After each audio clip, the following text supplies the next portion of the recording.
अब मैंने फाड़ दिया। तो औरत को समझना बहुत मुश्किल है। सही। आपने समझने की कोशिश की है कि नहीं, अल्लाह ना करे। अच्छा, तो फिर बेगम ने खुद ही समझ लिया। बेगम देखिए एक साथ रहता है, एक औरत, घर की औरत को तो समझ सकता है आदमी थोड़ा बहुत, लेकिन उसको भी इतना उसका मिजाज का भी नहीं पता है कि कब कहाँ चली जाए, कहाँ पहुँच जाए। किसकी जुबान ज्यादा चलती है घर में?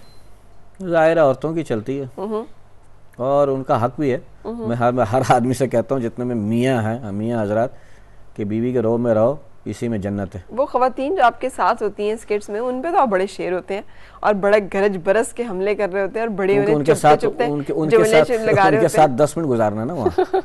अगर उनके साथ लाइफ गुजारनी हो तो नहीं करूँ कभी भी। अच्छा। जिसके साथ लाइफ गुजारनी वहाँ दब के रहना पड़ता है। दब के रहना पड़ता है। बीवी को ही पता, बीवी का क्या है कि बीवी को ये होना चाहिए कि पता लगे कि नहीं उसके रोब में है मियाँ, वो बेचारे किस पे रोब डालेगी मियाँ के अलावा। उसको खुश करने के लिए भी सही शौहरों को चाहिए कि रोब में रहे। बड़े चालाक शौहर हैं फिर तो आप। हाँ, चालाक तो शौहर होते हैं बेचारे, चालाक होते हैं, फंस जाते हैं और बेचारे भी होते हैं। हाँ, बेचारे इसलिए कि कोई चारा नहीं रहता ना उनके पास। एक घर में जो चारा पड़ा हो वही है, उसके अलावा और कोई चारा नहीं है। सही। अच्छा, सुना है आप फिर जा रहे हैं, मतलब देखिए बातचीत चल रही है और मैं समझता हूँ कि आर्टिस्ट, खिलाड़ी, ये जितने जो है ना अदीब, शायर, यही एक पुल का काम कर सकते हैं दोनों मुल्कों की दोस्ती में। और आज पूरी दुनिया में अजीब से हालात हैं। मैं तो कहता हूँ सब मिलजुल के रहें, दोस्ताना माहौल में रहें, प्यार से रहें, क्योंकि मरना तो हर एक ने है। मैंने भी, आपने भी, सब ने मरना है। हर आदमी को मौत का जायका चखना है। तो ये प्यार से ही जिंदगी गुजर जाए तो बहुत अच्छी बात है। लेकिन कुछ इसमें ऊंच नीच आया ना, जब वापस आए थे सारे लोग तो खासे गुस्से में थे कि जी अचानक देखिए जिसके घर में आग लगती है ना, जिसके घर में आग लगती है उसको तो तपिश महसूस होती है। इसमें मैं उनको दोषी इसलिए नहीं ठहराऊंगा क्योंकि उनके घर में आग लगी थी। अब वो गुस्से में थे, जो भी था। मैं तो पहले भी कहा, मैंने कहा भाई मैंने कोई दिल में नहीं रखा, मैं तो माफ़ किया, मेरे अल्लाह ने माफ़ किया। ठीक है, उनका गुस्सा था, लेकिन प्यार जहाँ तक है अवाम का, वो मुझे इंडिया में बहुत मिला, हिंदुस्तान में अवाम से बहुत प्यार मिला और मैं उनका कर्जदार हूँ जितना उन्होंने प्यार किया। क्योंकि मैं बहरहाल पाकिस्तान से तो हूँ ना, अपने मुल्क से, मतलब दूसरे मुल्क से जाकर वहाँ पर प्यार लेना है बहुत बड़ी बात है।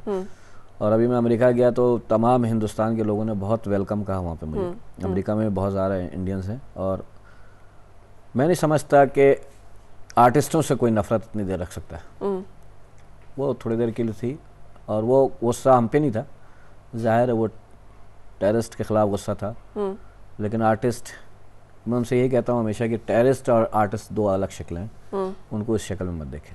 हाँ, लेकिन मुश्किल काम नहीं है। अब जबकि जाना, खुदा ना खास्ता फिर कोई ऐसी वैसी बात हुई तो फिर नहीं, अल्लाह बहुत बड़ा है, इंशाल्लाह नहीं होगी। वहाँ के अवाम बहुत प्यार करने वाली है और शुरुआत तो करनी पड़ेगी ना दोस्ताना माहौल को रखने के लिए।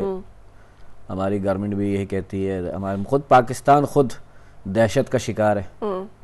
हम किसी पे क्या कुछ करेंगे, दहशत का शिकार है और मतलब दहशतगर्दी का शिकार है। वही तो वही दहशत गर्द आ गया, सारी बातें आ गई। हम किसी पे क्या कुछ करेंगे, हम तो खुद झेल रहे हैं, जिसको कहते हैं ना झेलना। पूरी कौम झेल रही है और इंशाअल्लाह मेरा ईमान है कि जब अच्छे दिन नहीं रहते तो बुरे भी नहीं रहेंगे। सही। क्या चीज़ इग्नाइट करती है आपको स्टेज पे? स्पार्क किस चीज़ से आता है? पब्लिक से। अच्छा, लोग यहाँ पे भी अगर हम 100 लोग बुला लें तो एकदम मजा आ जाएगा। जितने लोग हैं ना बाहर इस वक्त मौजूद, सबको यहाँ ले ताकि सब चार्ज हो जाए। कैमरामैन भी यहाँ के बैठ जाए सारे, कैमरा खोल। मरूब होते हैं कभी कोई बड़ा फनकार सामने खड़ा हो, जी बड़ा नाम है इसका? नहीं, मैं अच्छा लगता है जो बड़ा फनकार है, ठीक है बड़ा है, लेकिन मैं कभी ये उनसे ये नहीं कि दब के काम करूँ। जैसा आपने अभी देखा, मुझे नहीं ख्याल कि मैं जो करना है मैंने करना है। सही। हाँ ठीक है, वो बड़ा है, अल्लाह उसको इज्जत दे। कोशिश करता हूँ कि मैं हसद नहीं करता, मैं भी कोशिश करता हूँ कि उस जैसा बनूँ। सही। हसद नहीं करता, लेकिन मरूब नहीं हुआ कभी। सही। काम है, ठीक है, उसका अपना काम है, मेरा अपना काम है। अरे बड़ा प्लेटफॉर्म ना कि आप लोग वहाँ पे गए और आप खास तौर पे वहाँ पे गए और एकदम से आपको लोगों ने जान लिया। हाँ। कि आपके अंदर कितनी सलाहियत और कितनी काबिलियत है। बिल्कुल। ये बड़ा अनफॉर्चुनेट नहीं है, वापस भी आए हैं हम सब लोग तो यहाँ पर भी नहीं कुछ इस तरह के प्रोग्राम्स हो सके। नहीं किया कोशिश, कई चैनल्स ने किया। कामयाब क्यों नहीं हुई उस तरह? देखिए हमारे यहाँ यही खराबी है, हमारे यहाँ थोड़ी सी, कि वो कुछ करेंगे तो हम कुछ करेंगे। क्या? वो पहले कुछ करेंगे ना तो उसकी नकल करेंगे। हाँ, अपना कुछ नहीं करेंगे। अपना कुछ नहीं करेंगे तो ये सबसे बुरी बात है। भाई आप अपना करें, कैसा भी है, कोशिश तो करें। नहीं, जब वो करेंगे, एक ज़माने में टेलीविज़न पे कॉमेडियंस को, खास करके स्टेज के आर्टिस्टों को बहुत कहते, बहुत ओवर हैं, वल्गर हैं और बहुत लाउड हैं। तो पहले तो ये हमारे साथ होता रहा पूरे, मतलब टेलीविज़न पे। और इन तीनों चारों बातों से एग्री नहीं करते? ओवर है, वल्गर है और आउट है। नहीं, लाउड है। लाउड है। नहीं, देखिए मैं एग्री इसलिए नहीं करता हूँ, देखिए हर किस्म के आर्टिस्ट होते हैं, वल्गर भी हैं, लेकिन ज़रूरी नहीं है कि एक वल्गर हो तो सभी वल्गर हो, पांचों उंगलियां बराबर नहीं होती। लेकिन आप किसी एक का किया धरा सबको भुगतान नहीं दे सकते। तो एक ज़माने में था, लेकिन अब टेलीविज़न पे स्टेज आर्टिस्टों को चांस मिल रहा है, काम कर रहे हैं, और देख लीजिए कितना बेहतर कर रहे हैं, कोशिश तो कर रहे हैं ना बेहतर करने की। और यहाँ जो वो शो की नकल की ना, वो गलत है। वो शो की नकल ना करें, अपना शो बनाए, मेरा ये मानना है। चाहे कैसा अपने एक फॉर्मेट लाएं, अपने एक शो बनाए, उसको पेश करें, ताकि आपकी नकल हो। वहाँ आर्टिस्ट हैं हमारे पास, लेकिन ब्रेन नहीं है, प्रोड्यूसर्स नहीं है पीछे।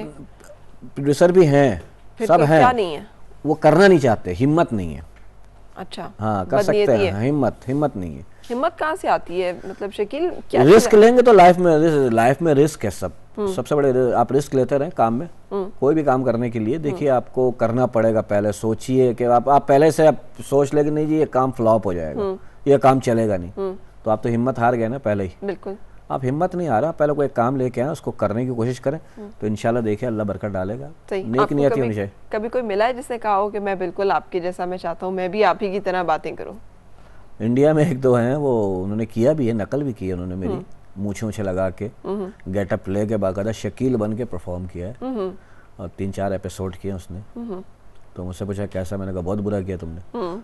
तो कहने मैंने बहुत अच्छा किया। तो वो कोशिश करते हैं। बहरहाल देखिए हर आदमी कहीं ना कहीं किसी का फॉलोवर तो होता है ना, कोशिश तो करता है ना। मैं भी फॉलोवर, जैसे मैंने लहरी साहब का कहा, मनोवर साहब हैं हमारे, उमर शरीफ साहब हैं, ये वो लोग हैं जिनको मैंने देख के काम सीखा है। सही। तो होता है हर आदमी का। अरे ये क्या बात थी, क्या चीज़ है ये कि आप हमारे पाकिस्तानी आर्टिस्ट थे, गए यहाँ से, अब मैं जरा खुली बात करूँ, यहाँ पे तो पता ही नहीं था हमें कि आप लोग क्या कर सकते हैं। हमने तो नहीं देखा था ना, स्टेज पे जो चंद लोग जाके देखते हैं टिकट लेके, उन्हीं को मालूम था कि who's who and what's what, या जो सीडीज देखते हैं। जब उन प्रोग्राम्स में आप इस तरह से आए तो पता चला ओहो क्या कमाल है। आप लोग जितने मिर्चीले, जितने धुआंधार, जितने चटखारेदार, जितने मज़ेदार थे, वो बिल्कुल आपके सामने बेतड़के की दाल लगते थे बाकी तमाम जो आर्टिस्ट हैं। हालांकि it was a bigger industry, bigger देखिए सब काम में आ गए हैं। क्या फर्क था? फर्क यही है कि हम सिर्फ एक चीज में जीतते हैं, वो है कॉमेडी। बाकी कामों में वो बहुत आगे। उन्होंने टेलीविजन, कॉमेडी में हम क्यों जीतते हैं? यहाँ पे ज्यादा ह्यूमर है, महंगाई ज्यादा थी ना, तो देखिए ना आप SMS पढ़ते होंगे लोगों के, महंगाई ने कुछ अच्छा किया ना, ह्यूमर अच्छा कर दिया लोगों का। कैसे कैसे मैसेजेस देते हैं लोग, तो आप नोट करें कि पब्लिक में कितना ह्यूमर है। तो ये वजह है कि महंगाई बहुत थी, तो वो टेंशन में कॉमेडी अच्छी होनी शुरू हो गई। महंगाई तो वहाँ हमसे ज्यादा है, गुर्बत हमसे ज्यादा है, हाँ। और लोग हमसे ज्यादा है। वो जो कॉमेडी करते हैं वो अलग तरह की करते हैं, वो उन्होंने ज्यादा, लेकिन अब वो भी सीख गए। सही, वो सीख गए, काम आ गया उनको। अब वो चाहे कैसे भी हो, उन्होंने सीखा, उन्होंने कोशिश की, लेकिन उन्होंने कोशिश तो करा ना, वो हमने कोशिश नहीं की। वही बात आ जाती है कि हमने अच्छे काम करने की कोशिश नहीं की। सही। जैसे कि अब वहाँ पे कॉमेडी सर्कस हुआ, दूसरे लाफ्टर चैलेंज बने, अब उस तरह के शो यहाँ बनाने की कोशिश की जो नहीं चले।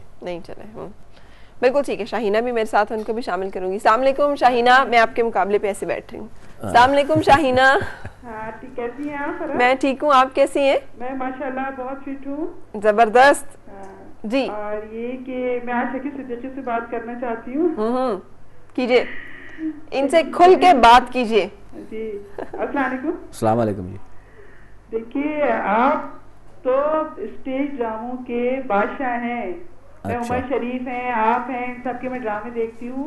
आप अंदाजा कीजिए कि जब मैं एक पेशेंट हूँ, मुझे बार बार कहना अच्छा नहीं लगता, लेकिन मुझे ये बात अच्छी लगती है कि जब